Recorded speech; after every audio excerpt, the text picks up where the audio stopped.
Sa iba pang mga balita mga kabrigada, naka-high alert ngayon ang Palawan at Basilan dahilan sa paglulunsad ng Long March 8A rocket mula ho sa Wenzhou spacecraft launch site sa Hainan, China ngayong araw. Ayon pa sa Office of Civil Defense, ang nasabing rocket launch na orihinal ay tinakda noong January 25 ay tinakda ngayong araw sa pagitan ng alas 9 at alas 10 kaninang umaga.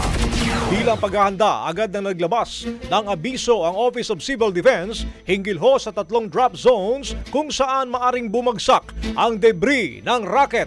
85 nautical miles mula sa Rosul Reef, 40 nautical miles mula sa Puerto Princesa at 33 nautical miles mula sa Haji Muhammad Basilan. Paalala naman ng Philippine Space Agency or PhilSA, agad na i-report sa mga otoridad sakaling may makitang mga debris.